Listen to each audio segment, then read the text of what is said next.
the underside, driver side wheel. We're going to come under. You can see the transmission pan, bell housing, rear motor mount. So we're going to come up into this area here. I'm going to turn you around.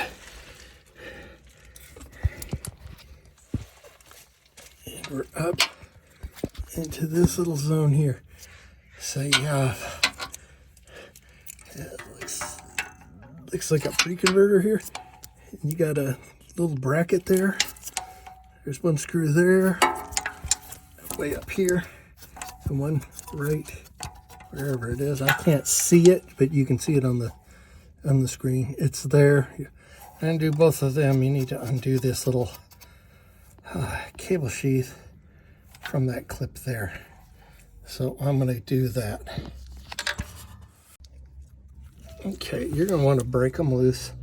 I used, it's an 8mm with a 1/4 inch adapter, so I could use 3/8 because I needed a little bit of extra oomph to be at leverage to get them, break them loose. These are original, nothing's been touched on here.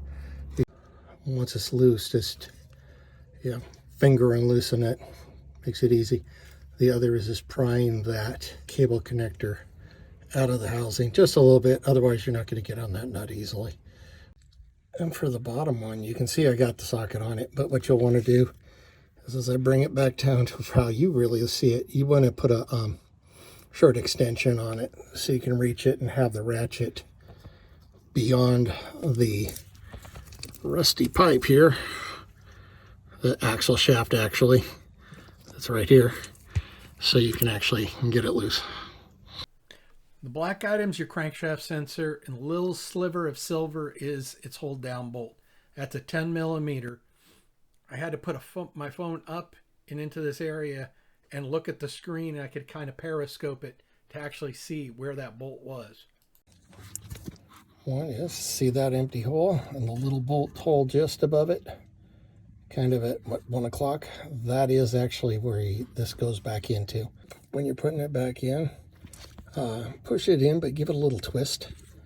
And there it is, back in. Remember, that's a 10mm.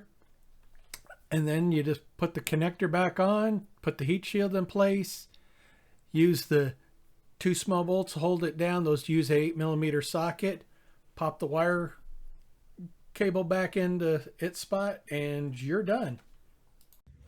Again, I'd say this is a little bit of a braille job to get those bolts in. I'm going to, if you notice, here's the axle here. I'm laying with my head on the passenger side and then reaching up and in. It's a better access than if I did it this way, which is with me laying parallel with the direction of the car. So don't be afraid to move around, to get at it however you can. Okay, so we're going to get in, give her a start up. And she starts right up. I didn't have a check engine light, so I don't have to worry about that. Job will take about 15 minutes. It's pretty simple. You need some ramps or jack stands to get it up so you can slide under the car, unless you got a lift. Use a 10mm socket, 8mm socket. I prefer deep 1/8 inch drive just because it gave me a little extra extension, plus a short extension, again an 1/8 inch drive. Reason for 1/8 inch drive is it's just snug enough that 3/8 is going to just take up a little bit too much space and maybe cause you a little hassle, maybe not. A 3/8 to 1/8 inch drive adapter and a 3/8 ratchet, and that's it. Thanks for watching.